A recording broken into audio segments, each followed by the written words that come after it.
Graças e paz, irmãos. Os irmãos estão bem? Fala mais alto, irmãos, que eu fico mais à vontade, a gente fica...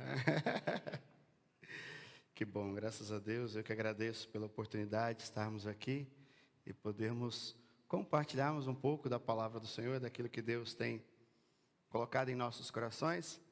Antes eu só queria fazer duas situações, falando de missões. Irmãos, orem por missões, né? Nós vivemos um ano muito difícil, a nossa junta trabalhou. Ontem eu tive a oportunidade de conhecer a carreta missionária. Não sei quantos viram, né? Uma carreta que ela tem ali 6 consultórios odontológicos, 2 de clínicos, e ela está indo para o sertão, né? Vai atender lá as crianças do sertão. Para nós, que é algo tão simples, a questão de odontologia, para lá é algo muito complicado. Você vai ver adultos que nunca passaram no dentista. Então está indo para lá, mas o projeto deles não é cuidar de dente, é cuidar de gente. Então eles estão indo para lá, então ore por esse processo, ore por isso. E também aproveitando o pedido de oração que teve aqui, eu quero colocar diante dos irmãos. Veio comigo o Nicolas, né, meu filho mais velho, meu primogênito, está com 10, eu tenho um de Estevão, de 6, minha esposa, ficaram lá porque ela tinha um compromisso na igreja, e eu queria pedir oração pela vida do Estevão, meu filho. Ele foi diagnosticado com uma doença chamada megacólon congênito. É um problema no intestino e a gente está num processo de uma possível cirurgia para reconstruir o intestino grosso dele. Então, Deus está no controle. A gente não tem orado nem para que sim, nem para que não, mas que a vontade do Senhor seja feita. Então, sei que alguns já me conhecem do Radical, é muito bom, sou feliz por ser radical, muito feliz. Tenho uma dívida com essa igreja por causa do Radical. Um momento que realmente eu estava precisando muito. Meu nome é Erivelto, sou mineiro, cruzeirense. A gente está aí na luta, aí buscando o Senhor, profetizando ali sobre o vale de ossos secos e na esperança que Deus vai restaurar, em nome de Jesus. A gente é brasileiro e não desiste nunca. Moro numa cidade chamada, morava, né? Agora eu moro em São Bernardo, pastoreio em Diadema, mas meus familiares moram numa cidade chamada Simonésia. Quem já ouviu falar em Simonésia? Hoje é fácil que você vai no Google, você acha. 18 mil habitantes no interior da Zona da Mata. Mas eu quero, hoje o propósito aqui é poder compartilhar da palavra do Senhor e quero convidar você a abrir tua Bíblia em Filipenses. Filipenses capítulo 4. Eu sei que alguns aqui já tiveram a experiência de, no passado, de ter uma televisão de tubo. Quantos aqui já tiveram essa experiência, preto e branco? Ainda tinha a vantagem da antena, né? Muitas vezes resolvia com bombril, às vezes não. Às vezes era hora e hora lá. A gente fica pensando hoje, né? Se fosse um dia igual hoje, Brasil e Argentina, a gente gastava 3 horas para depois a Anvisa não deixasse ter o jogo. Ia ser muito decepcionante. Mas eu lembro que o nosso sonho era ter uma TV melhor, maior, colorida, porque todos os times tinham só uma coisa, então ela quer a sensação. E meu pai então conseguiu uma TV de 14 polegadas colorida. Rapaz, que maravilha. A princípio, né, os primeiros dias foram bons, mas depois a gente quis uma maior. E a gente fica então pensando, qual será o ponto de estarmos contentes com alguma coisa? Você está contente com a sua vida? Você está contente com a sua vida com Deus, com a sua vida com Cristo, com a sua vida devocional? Estamos aí naquela ideia de estar saindo ainda da pandemia. A pandemia foi muito complicado, muito doído. E a gente está naquela visão de estar saindo e de tudo que nós vivemos, de tantas dores, tantas perdas, tantos sequelados que nós temos visto e trabalhado. A gente fala, como estar contente? Como viver contente? Como realmente podemos desenvolver isso? Como podemos, porque parece que quando nós lá iniciamos com Cristo, parece que nós estava mais fácil, parece que tudo era mais lindo, mais romântico, parece que a vida cristã perdeu um pouco o brilho. Parece que muitas vezes hoje a nossa vida cristã se tornou em algumas coisas muito básicas. Estar no culto, não, eu tenho que estar no culto, é meu compromisso. Eu tenho um compromisso de estar no culto, então eu vou.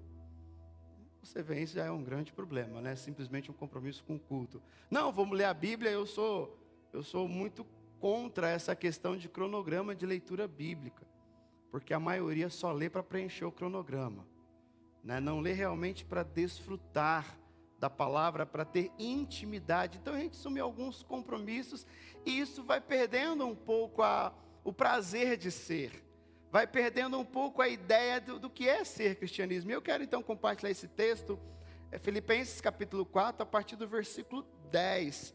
Estou lendo na NVI, não sei se está na NVI também. Diz assim: alegro-me grandemente no Senhor, porque finalmente vocês renovaram o seu interesse por mim. De fato, vocês já se interessaram, mas não tinham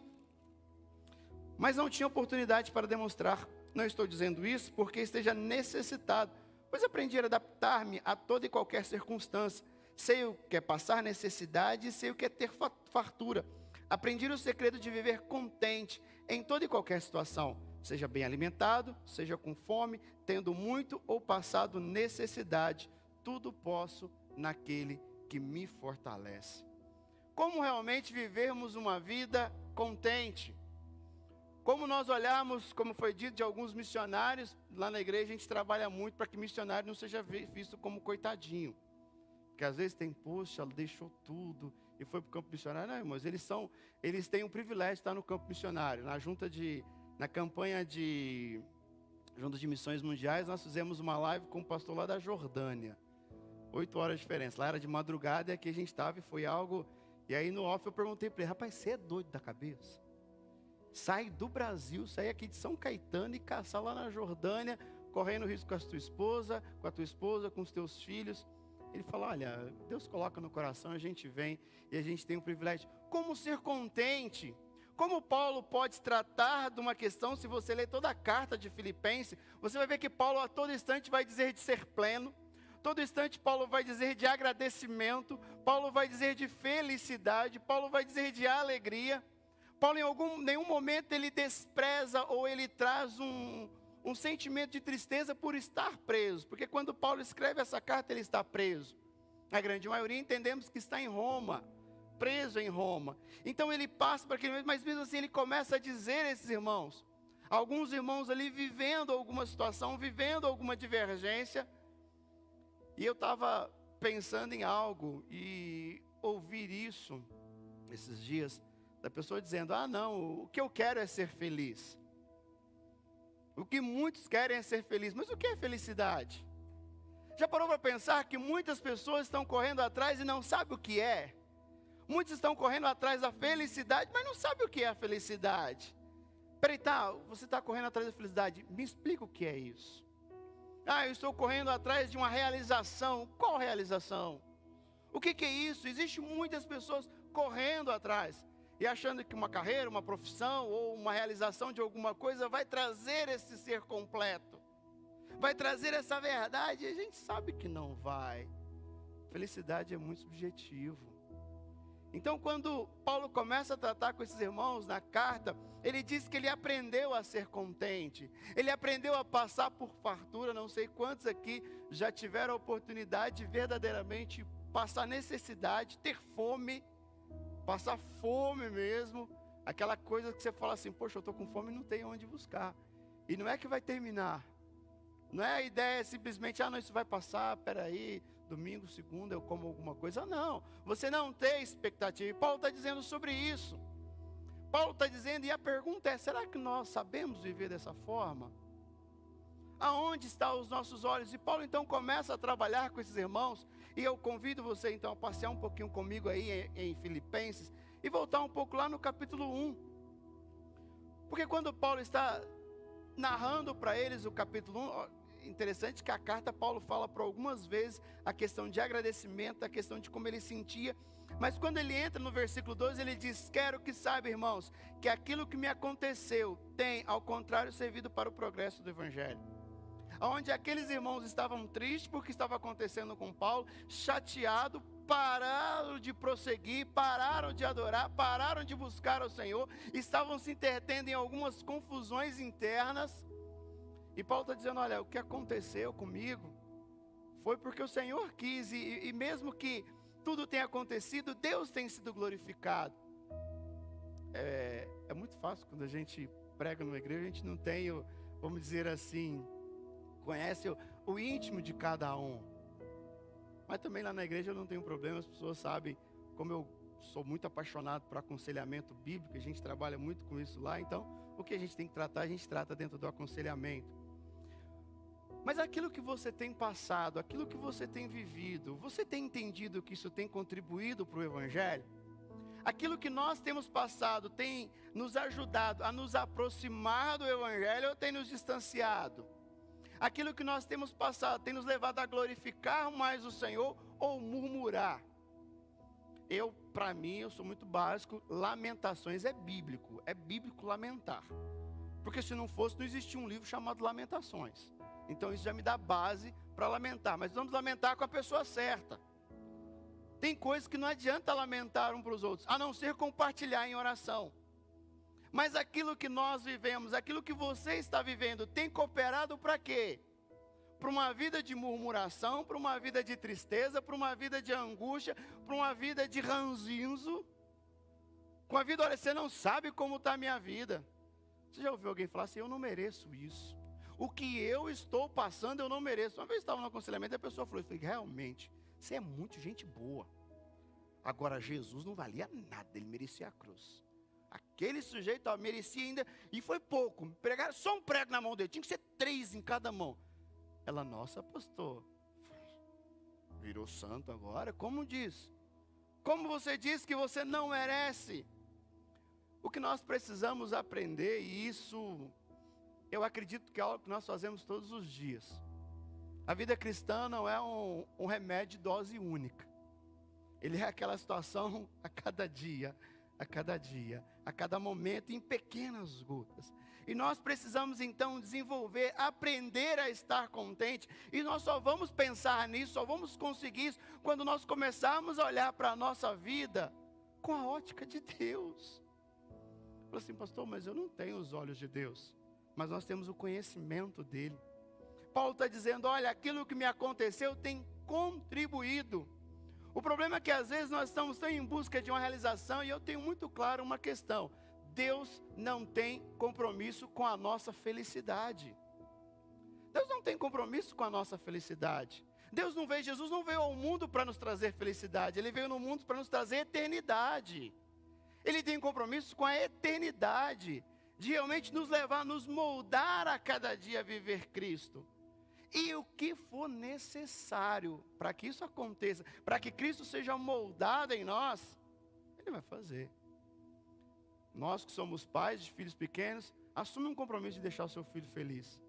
Você vai ver o que vai acontecer, o que você vai criar. A criancinha que nós criamos. Então nós não temos compromisso com a felicidade deles. Nós temos compromisso de educá-los, de ensiná-los. E a partir daquilo que eles vão aprendendo, eles começam a entender a vida e a ser contente. A realmente a estar realizado de acordo com aquilo que Deus tem no momento para a vida deles.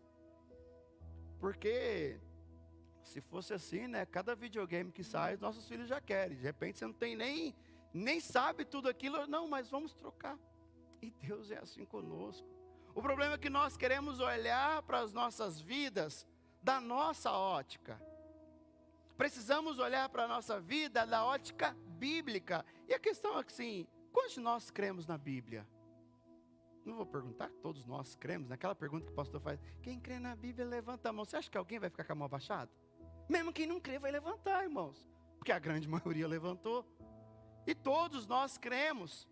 Mas cremos de Gênesis a Apocalipse? Quando a Bíblia diz todas as coisas cooperam para o bem daqueles que amam a Deus. Aí alguns perguntam, como coopera? Aí você está querendo demais. Como coopera? Eu não sei, mas se a Bíblia diz que coopera, coopera. Se a Bíblia diz que Deus não vai nos dar um fardo maior que nós conseguimos carregar, é claro, é básico. Se a Bíblia diz que o Senhor estará conosco todos os dias, se nós não crermos nisso, e não é crer simplesmente de jargão, não é crer de bater no peito e falar eu creio, não é simplesmente para os nossos stories e colocar eu creio, é viver isso a cada dia, porque falar é fácil. Agora o fato de crer, por isso que Paulo vai dizer em alguns momentos que o bem que ele queria, ele não conseguia. Agora o mal que ele não queria estava à porta. Por isso que Paulo vai dizer, olha, eu esmurro o meu corpo a cada dia. A maior luta que ele tinha era com ele mesmo. Quando eu falo de olhar a vida com a ótica de Deus, eu estou querendo dizer, olhar para a vida entendendo que Deus cuida de você.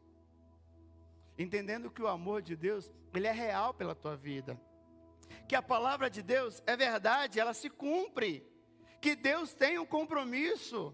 Que quando ele diz que ele é como um protetor, como foi falado aqui hoje, verdadeiramente ele nos protege. Verdadeiramente o Senhor age nas nossas vidas e isso é um exercício a cada dia. Crer é um exercício a cada dia. Crer não é simplesmente o fato de acreditar. Crer é acreditar e obedecer, porque o Senhor tem o melhor. Os pensamentos do Senhor são o melhor para nós. E Paulo está dizendo isso a eles. Olha, olhe para isso, pense nisso. Do capítulo 1, versículo 20, Paulo vai tratar sobre isso.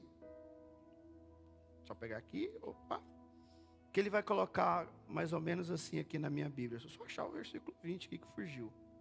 Chegando aos 19, 20. Aguardo ansiosamente, espero em nada serei envergonhado. Ao contrário, com toda a determinação de sempre, também agora Cristo será engrandecido no meu corpo, quer pela vida, quer pela morte. Porque para mim o viver é Cristo e o morrer é lucro. Nós não pertencemos a nós mais. Nós não somos de nós, como diz um bom mineiro. Nós não somos de nós mesmos mais. Nós pertencemos ao Senhor. Então precisamos viver de acordo com o querer dEle. E a questão é, você é feliz por saber que Deus cuida de você? Claro. Você é feliz porque Deus está moldando a sua vida? Já parou para pensar que os problemas que muitas vezes as pessoas oram repreendendo, né, expulsando, fazendo, acontecendo, Deus fala, olha, mas é meu. Aí vai lá para a visão que ele deu, o apóstolo, dizendo, olha, não coloque como imundo aquilo que eu purifiquei. Nós cremos que o inimigo não nos toca. Nós cremos que Deus está nos guardando. Então, se Deus está nos guardando, aquilo que está acontecendo, Deus tem o controle. Eu estava esses dias falando com a minha mãe, surgiu uma situação uma sobrinha minha foi diagnosticado com, parece, e ela tem 9 meses, agora eu não lembro, mas é com uma paralisia, né? E ela precisa tomar algumas injeções lá, caríssimo, senão vai atrofiar mais ainda. E minha mãe falou, eu estou meio que assim, porque eu estou chateado, estou amargurada, não sei o que fazer. Eu falei, dois. Muitas vezes nós esquecemos que uma coisa é crer no Senhor, é adorar ao Senhor, é servir a Ele, é amar a Ele, é ter a plena convicção da nossa eternidade. Irmãos, mas tudo aquilo que nós podemos numerar ou enumerar sobre Deus, sobre as nossas vidas, nada disso tira a nossa humanidade. O fato de ter aceitado a Cristo e ter a convicção e ter recebido o presente da eternidade, não tirou a nossa humanidade. Continuamos sendo humanos. O divino da história é Deus. O poderoso da história é Deus. E muitas vezes eu não posso chorar porque eu tenho fé. Por que não? A Bíblia diz que os que saem chorando, o Senhor voltará com seus feixes, que o Senhor secará cada lágrima dos nossos olhos. O problema nosso, muitas vezes, é que nós choramos no lugar errado. O fato, a nossa fé não tirou a nossa humanidade. Por isso que eu digo que eu acho que Deus é tão apaixonado por a gente. Que a gente acorda de manhã numa fé. Vamos romper o mundo, vamos ganhar o mundo. Está na hora do almoço, a gente já está meio que desviado. Não quero mais esse negócio de ser crente, não. Não quero. Esse negócio, não é para mim. Não é, eu acho que eu nem crente sou. Porque, eu estou com os pensamentos meio errados. Dá de noite, você já passou de batista. Você está pentecostal. Você fala, rapaz, Deus olha. Acho que Deus olha para a gente quando a gente olha para os nossos filhos. Quem tem filho pequeno aqui sabe muito disso. Você fica rindo e fala, não acredito. Não acredito que está fazendo isso. Eu acho que é isso que move o coração de Deus. É isso que move o nosso coração a encontrar com o coração de Deus. Eu sei que o fato de estar contente, não é o fato de ter tudo, mas é o fato de ter Cristo e saber que Ele cuida de nós. Estar contente não é o fato das coisas acontecer como nós queremos, mas acontecer como Deus quer, porque aquilo irá glorificar o nome dEle, aquilo irá exaltar o nome dEle a cada dia, aquilo vai falar que Deus realmente venha com poder e graça. Paulo continua no capítulo 2, dizendo, trazendo que Jesus que veio, se fez homem, se fez igual, largou toda a sua glória, deixou toda a sua glória para viver no nosso meio. E Paulo começa então a trabalhar no capítulo 2, que nós precisamos olhar para as pessoas também, não com a minha ótica, não dos meus pensamentos, porque nós vivemos numa cultura onde nós queremos robozinho, que as pessoas façam o que eu quero. Eu saí um pouquinho atrasado de Diadema, que eu passei na igreja, deixei minha esposa e vim, e a minha vontade era que todos os faróis estivessem abertos, de preferência, sem trânsito nenhum. E aí para você passar ali, pela saída e falar, Malu, chegar até a Dutra sem separar nenhum, é só milagre, ou então de helicóptero, mas mesmo assim pode acontecer alguma coisa. Já parou para pensar aquilo que nós queremos? Como um bom mineiro, se o louvor da igreja fosse do meu jeito, seria só a base de moda de viola, aqueles bem batidão mesmo, sabe? Os negócios, porque para mim é aquilo que é o bom. Aquilo que eu acho que no céu vai ter uma ala assim, só das modas de viola. Para outros, imagina se fosse do nosso jeito, do jeito que a gente quer. Cada um tem um gosto. Quantos gostam de jiló aqui? Rapaz, graças a Deus, lá na igreja eu sou discriminado por gostar de jiló, irmãos. Eles falam, credo, que nojo. Rapaz, até cru é gostoso o negócio. É bom demais, gente do céu. Aquilo é Deus purinho na causa. Frango com quiabo, irmãos, olha, é algo maravilhoso. Aí eu estou vendo alguns irmãos assim, nossa, são gosto. Agora, a nossa luta não está nisso. A nossa luta não está eu convencer você que jiló é gostoso. Taioba é gostoso, não sei quantos conhecem taioba, isso aí já vai além mais, aqui em São Paulo é muito difícil de achar, eu nunca achei. Mas taioba, algumas coisas assim que é diferente, a nossa luta não é. E parou para pensar que às vezes nós gastamos neurônio, tempo, força, para levar a pessoa a gostar daquilo que eu gosto. Aí quando você consegue isso, o que acontece? Você não gosta mais daquilo. Você já mudou, olha, até que eu gostava, mas... Quando os nossos filhos, quando era criança, tomava leite, parecia um negócio. Aí certo dia você compra uma caixa, você vê que aquela caixa durou 2 meses. Você fala, tem alguma coisa errada? Você fala, filho, toma, não quero. A questão, quando o Paulo está dizendo para que nós possamos ter o mesmo pensamento, é o mesmo pensamento que Cristo venha a ser Senhor na nossa vida, para que juntos nós possamos edificar. Uma vez eu ouvi uma frase disso, que gente precisa de gente, que gente machuca a gente, mas gente cura a gente. E não existe igreja sem gente. E nessa pandemia agora, acho que aqui não, só lá, tem um pessoal que decidiu ser da igreja virtual. Tem pessoas mais de ano que não vão, não pastor, eu estou bem no virtual. Porque não entende, eu não consigo, irmãos. A gente ficou bastante tempo lá com culto só online, era terrível. Esse negócio de pregar só para as cadeiras, nenhuma lá na igreja se converteu, era terrível. Terrível, uma sensação. E não é muito bom essa história aí, nem de pregar com os irmãos com máscara. Porque eu não sei qual é a reação no real, Se de repente alguém contar as caretas, é estranho, não dá certo. Mas só o fato de estarmos juntos. Eu falo para a igreja lá, vou completar 6 anos que eu estou lá em Diadema. E o Erivelto que chegou há 6 anos atrás, não é o mesmo de hoje. Tivemos muito tropeço, muitos erros, muitos acertos, mas tudo isso nos serviu simplesmente para que possamos crescer.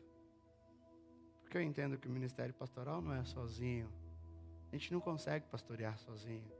A gente não consegue entender, e nós estamos nesse processo de ser pastoreado também a cada dia. E a ideia nossa, então, é olhar para as pessoas e entender que nós temos o mesmo objetivo, que nós temos o mesmo alvo, o mesmo propósito.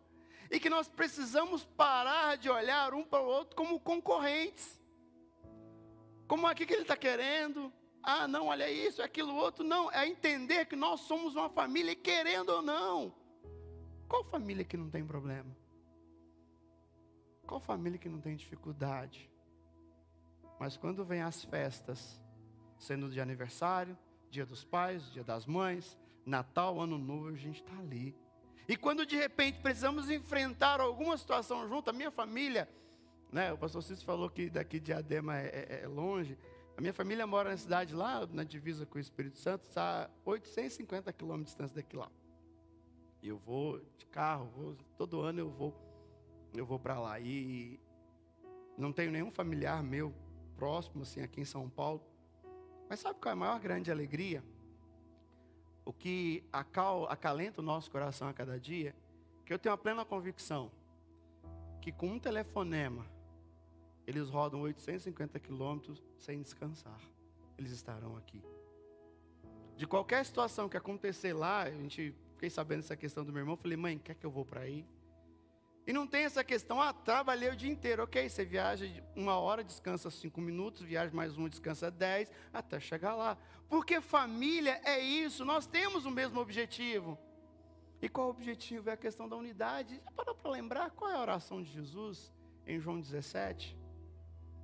Para que possamos ser um. Mas não é simplesmente, como o pastor Silvado vai dizer, e o Juan Carlos Ortiz também vai dizer, que não é um saco de batata. Não é a ideia de um saco de batata. Alguém já carregou um saco de batata aqui? É horrível, é difícil. Mas a ideia da unidade é ser um purê. Batata você consegue separar, quando é purê você não consegue mais. E isso vai acontecendo quando nós mudarmos a nossa forma de pensar, mudarmos a nossa forma de analisar que a chatice do meu irmão está contribuindo para o meu crescimento espiritual. Às vezes a gente enfrenta algumas situações e a pessoa fala, rapaz, mas por que isso? Eu falei, Deus está trabalhando. Alguma coisa, fala, mas isso nunca passa. Eu falei, é porque eu não aprendi ainda. Já fui reprovado algumas vezes e Deus está, porque o compromisso de Deus comigo e com você é nos formar no caráter de Cristo. E Deus vai fazer o que for necessário para isso. Então, meu querido, hoje também na NBD, o nosso irmão lá que estava dando aula, ele falou sobre isso. Olha, ele usou um exemplo que eu achei muito legal. Ele fala, pensa, vê o teu filho e de repente o teu sobrinho ou amigo, ou o filho de um amigo, e está ali na tua casa, brincando, de repente eles vão lá, onde está o teu carro, e eles brincam de fazer um coração no capô do seu carro. Aquela coisa bem romântica, querendo te agradar. Você vai corrigir quem? Automaticamente você vai corrigir o teu filho, e vai falar para o amigo, olha, vê o que você consegue fazer com ele, vê aí que você corrige. Você não vai corrigir o filho de alguém, a não ser que você queira causar um problema maior. Mas a nossa questão, nós vamos corrigir o nosso filho. O meu veio comigo a trazer por causa dele. Ele falou, não quero ir, ele estava na vizinha almoçando, fomos lá, pegamos. Se acontecer qualquer coisa com ele lá, e eu ficar sabendo, eu não vou chamar a atenção de todos, vou chamar a atenção dele. E já viu que muito crente fica bravo quando Deus chama a atenção? Quantos de nós que somos mais antigos, imagina a gente ficar bravo quando nosso pai não corrigisse? Acho que a gente não estava vivo, né?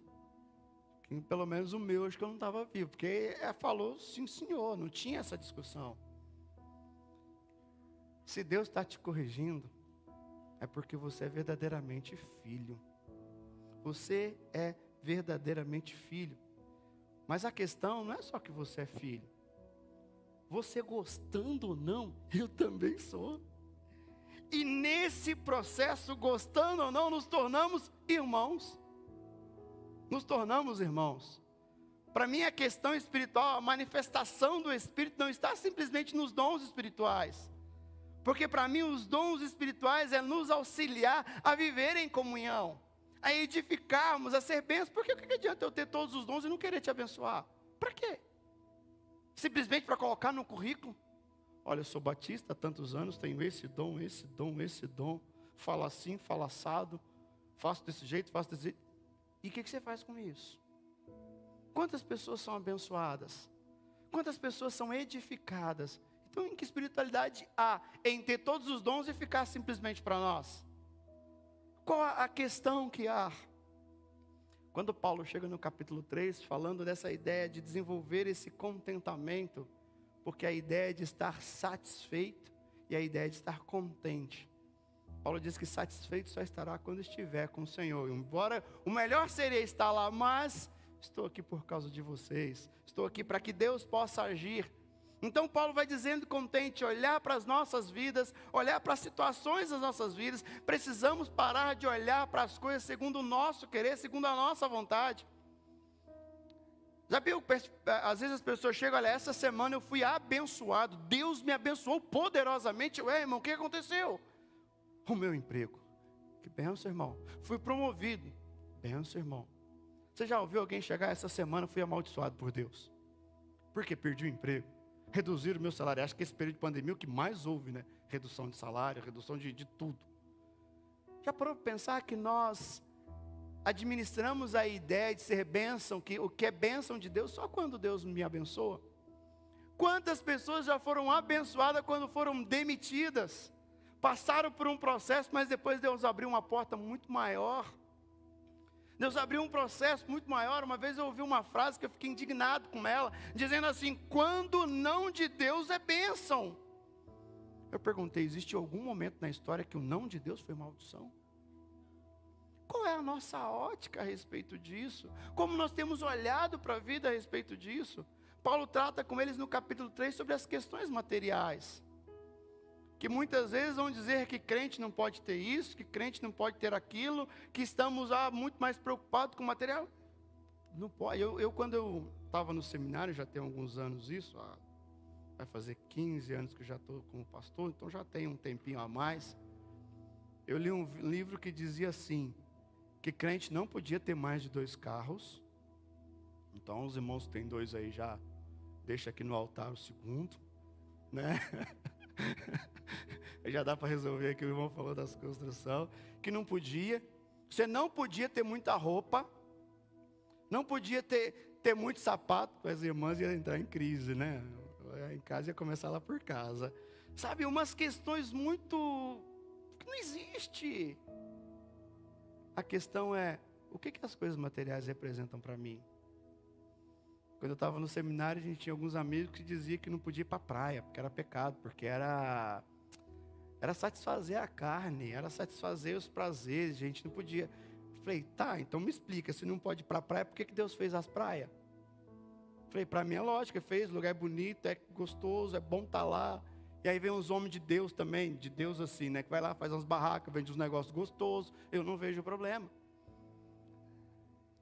A ideia, e eu vim de uma igreja batista lá no interior, na minha cidade, que não podia nada. Quando eu me converti, eu precisei parar de jogar bola. Né? Eu tinha um futuro, pelo menos eu achava, né? Quem sabe, eu ia falar jogar no Cruzeiro, mas agora eu ia estar com débito, né? Então não seria muito bom. Eu precisei parar de jogar bola. Eu não podia mais usar bermuda, até para dormir. Tinha que dormir de roupa. Porque se Jesus voltasse, se eu estivesse dormindo? Irmãos, mas era sério. Eu não podia ir na pizzaria comer uma pizza. Porque quem era o dono da pizza? Da pizzaria? Um ímpio. E o que Salmos 1 diz? Não assentei na roda dos escarnecedores. Eu falei, rapaz, tá feia a coisa. Não podia nada. Não podia nada, mas será que é isso que a Bíblia está nos ensinando? O que a Bíblia está trazendo para as nossas vidas? O que realmente é aquilo que nós queremos conquistar? O que realmente nós queremos conquistar e por que nós queremos conquistar? Qual que é o nosso foco? Qual que é a nossa visão? O problema é que as questões materiais, eu estava vendo isso com alguns irmãos, de repente, acho que tem uma história, Alice nos Países da Maravilha, que ela chega diante de um gato, não sei se os irmãos já viram isso, e ela pergunta, para onde vai essa estrada? Para onde vai essa estrada? Eu pergunto, para onde você quer ir? Não sei. Eu falei, então, qualquer lugar para você tá bom. Então, qualquer direção, qualquer caminho para você tá bom. Se você não sabe para onde ir, qualquer lugar tá bom. E o problema nosso é isso, nós não sabemos onde queremos chegar muitas vezes. Quantos aqui tem projeto na sua vida financeira? Quantos aqui tem projeto na sua vida familiar? Quantos aqui de repente tem investimentos? É algo muito bom. Se você não tem, estude sobre isso, é algo interessante. Alguns investimentos, o Brasil está propício a esse momento. Agora, quantos de nós também temos aqui projeto para os próximos 5 anos da sua vida espiritual? Como você quer a sua vida espiritual daqui 5 anos? Nós projetamos muita coisa, mas não projetamos a nossa vida espiritual. Paulo termina os capítulos colocando ali 2 irmãs que estavam em confusão. Muitos vão dizer que a carta, tudo aquilo que ele está dizendo é para chegar nelas. Olha, tenham o mesmo pensamento, parem com essa briga. E ele diz ainda no versículo 6 do capítulo 4, olha, não andeis ansiosos. Não andeis ansiosos, versículo 6 vai dizer, não andem ansiosos por coisa alguma, mas em tudo, pela oração e súplica e com ações de graça, apresente seus pedidos a Deus. Não é para andar ansioso, mas é para andar em súplicas. Irmão, se tem algo que nós precisamos fazer, é suplicar ao Senhor, é clamar ao Senhor, é literalmente não ter medo de orar. Esses dias eu atendi uma pessoa que falou assim, pastor, eu tô meio mal. Eu falei, por quê? É que eu fiz uma oração a Deus assim, meio que, acho que pesada. Eu falei para Deus tudo aquilo que estava no meu coração. Por que as coisas estavam acontecendo comigo desse jeito? Por que parecia que nada dava certo? Por que algumas coisas estavam assim? E aí eu não sei, de repente eu acho que eu passei do limite com Deus. Eu virei para ela assim, eu acho que foi a primeira oração sincera que você fez diante de Deus. Quando nós olhamos em Salmos, Salmos 6, Salmos 13, já parou para pensar na oração do salmista? Até quando, Deus? Até quando esconderá o teu rosto de mim? O problema é que às vezes nós temos medo desse tipo de oração, porque nós esquecemos um pouco que Deus é o nosso Pai, aquele a qual nós podemos compartilhar, aquele que diz assim, vinde a mim como estás. E muitas vezes o que falta para nós é estarmos aos pés do Senhor e chorar, e dizer para Ele, está difícil. Está difícil porque eu não consigo olhar para as coisas segundo o que o Senhor quer. Está difícil porque essa situação me incomoda muito. Está difícil porque eu vivi assim na minha infância e isso está se repetindo agora, eu não quero mais isso na minha vida. Está difícil porque isso causa dor em mim, eu não sei se eu vou suportar. Está difícil, Deus, porque às vezes eu não consigo dormir com essas situações. Está difícil porque eu só olho tudo do meu jeito. Eu só olho tudo da minha forma de pensar com a minha cultura familiar. Está difícil porque eu não consigo confiar em pessoas. Está difícil porque eu olho para as pessoas e parece que estão sempre contra mim. Parece que tem um complô mundial contra a minha vida. Está difícil porque as pessoas não me entendem. Está difícil porque eu quero conquistar algo e não consigo. Está difícil porque eu fiz um investimento na maior da expectativa. Está difícil porque de repente eu comprei um carro e achei que era um negócio do ano. Depois vi que era uma bela de uma capivara. Qual o problema de orar desse jeito? Eu fico pensando, será que não é essa oração que Deus quer? Eu não sei se você já teve esse tipo de oração com Deus. Mas quando você ora desse jeito, você se levanta contente. Porque você vê um Deus que te acolhe. Um Deus que quando você se prostra, parece que você se prostrou tão pesado, tão cheio de amarras, tão cheio de coisas. E quando você se levanta mais leve. O que está faltando para nós, muitas vezes, ser contente, estar contente, em desenvolver o nosso contentamento, é entender que Deus cuida de você. É entender que Deus tem um compromisso com a tua vida. E é esse que muitas vezes que é o nosso problema. Deus leva a sério os compromissos dele. E ele fez um compromisso que estaria conosco todos os dias. Ele fez um compromisso que moldaria as nossas vidas. Ele fez um compromisso que forjaria Cristo em nós. Ele fez um compromisso que aquele que começou a boa obra, ele é o quê? Fiel e justo para completá-la. Ele é fiel. Nós precisamos entender que os pensamentos de Deus são melhores e maiores do que o nosso. O pensamento que Deus tem a teu respeito são muito melhores, muito maiores. E Deus vai trabalhando a esse respeito. Eu tenho muito essa visão quando nós pegamos o nosso filho para tomar vacina. Como é terrível. Aí você chega lá, aquela mulher lá diz: então, pai, vai tomar essa e tem 2 atrasadas. Vai tomar tudo agora. Você fala 3. Isso é sério? Não dá para fracionar, não. Tem que ser agora que está vencendo a campanha. Você tá bom. A primeira, o meu mais novo, a primeira vai de boa. A segunda não tão de boa. A terceira já é a Terceira Guerra Mundial. O mais velho, ele não está aqui, eu posso falar, a primeira já é a Terceira Guerra Mundial. Já. Você fica tão... Depois você vai para casa, você tem que cuidar, porque de repente... Ele olha para você e fala assim: por que você deixou fazer isso comigo? Está doendo. Meu filho, com esse problema que ele está, todos os exames que ele faz é bem invasivo. Bem invasivo. E ele fala: papai, eu não quero. Eu falei: também não quero, filho. Esse sábado agora ele tem que fazer uma manometria no retal. E a gente já fica com o coração, né? Ele fala: pai, e aí? Pai, eu não quero ir. Eu falei: vamos fazer o seguinte, não vai doer. A gente faz a estratégia, não vai doer. Mas ele gosta muito de espada, tartaruga ninja. Não sei se pode, né, filho de pastor, gostar de tartaruga ninja. Lá em casa, ore por eles, irmão, Deus libertar desses negócios aí. Só Jesus. E ele gosta muito. Eu falei: filho, faz o seguinte, leva a sua espada. Se doer, a gente dá uma espadada no médico. Combinado? Ele: fechou, pai. Já não vê a hora de ir para o médico. Nem pelo exame, para de repente dar uma espadada. Eu sei que muitos pais estão aqui, avós, e sabem o que é isso. Como isso tudo é difícil. Mas nós fazemos porque é bênção para os nossos filhos. É um cuidado.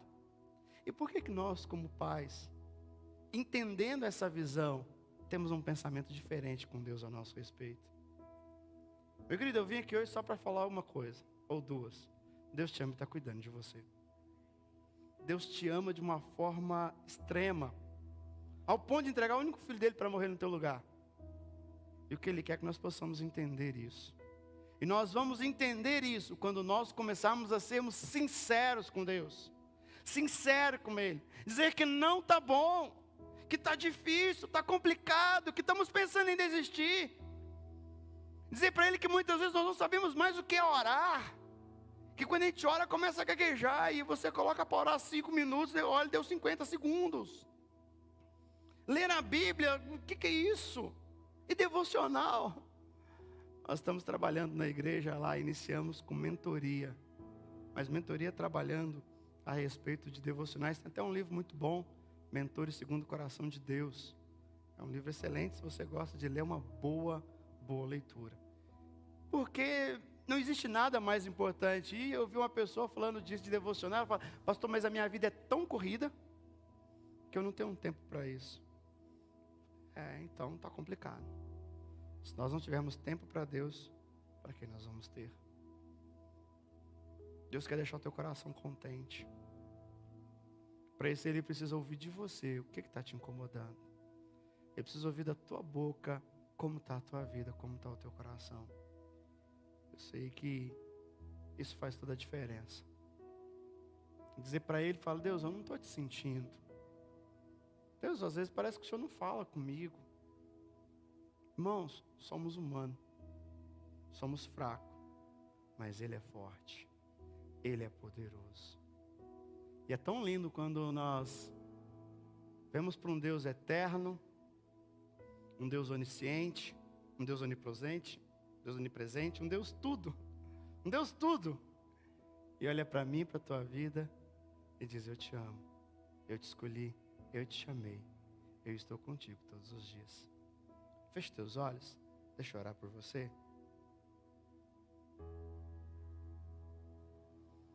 Espírito Santo, obrigado. Obrigado porque o Senhor tem estado conosco todos os dias. Agido em nossas vidas, movido, manifestado da tua graça, do teu poder. Eu não sei o que os meus irmãos estão passando. Não sei quais as lutas eles têm vivido. Mas uma coisa eu sei, Pai, nada é em vão. Nada é em vão. E mesmo não sendo em vão, nós também não estamos sozinhos, nós temos o Senhor. Só que, Pai, existem momentos na nossa vida que não, o simplesmente saber, às vezes parece que não é mais suficiente. Parece que o simples fato de saber, ó Pai, não resolve as nossas questões. Nós sabemos que o Senhor está aqui. Nós sabemos que o Senhor está movendo as nossas vidas, nós não temos dúvida disso. Mas, Pai, em toda a nossa simplicidade, humildade, em toda a nossa falha que podemos ter, mas Deus, existem momentos que nós precisamos sentir o Senhor. Sentir o Senhor nos tocando, sentir o Teu afago, sentir o Teu abraço. Pai, isso faz toda a diferença nas nossas vidas, então permita-nos. Nós já sabemos que o Senhor está aqui, nós já sabemos que o Senhor está na nossa vida, nos nossos negócios, no nosso trabalho, em tudo na nossa vida. Permita-nos sentir a Tua presença, permita sentir o Teu toque, fala ao nosso coração, fala ao nosso ouvido, ó Pai, de uma forma muito audível, para que possamos entender a Tua graça. Porque, ó Pai, nada nesse mundo nos fará contente, porque tudo tem prazo de validade. Tudo, ó Pai, um dia acaba, tudo um dia desgasta, tudo um dia, ó Pai, já não serve mais. Por isso, ó Pai, que Tu és um Deus de eternidade. Tu és um Deus que vive e batalha pela nossa eternidade. Então, Senhor, nos ajude verdadeiramente a estar contente em Ti. A entender, ó Pai, que não existe nada melhor do que ser amigo do Senhor. Não existe nada melhor, ó Pai, em saber que o Senhor cuida de nós. Que o desejo do Senhor é que nós não tenhamos nenhum cuidado, que o nosso único cuidado seja confiar em Ti. E permitir que o Senhor cuide, permitir que o Senhor age. E, ó Pai, ir na Tua direção, naquilo que Tu quer. Então, Pai, que nessa noite o Senhor possa continuar ministrando, continuar abençoando e continuar nos guardando. Que, ó Pai, aquilo que de repente na minha falha eu não consegui transmitir, que o Teu Santo Espírito traga, ó Pai, da Tua revelação, da Tua iluminação e da Tua graça sobre as nossas vidas. É o que eu oro, meu Deus, e agradeço a Ti no nome de Jesus. Amém. Deus abençoe, Deus abençoe. Desculpa aí que eu acho que eu passei do horário, me empolguei. Deus abençoe a todos.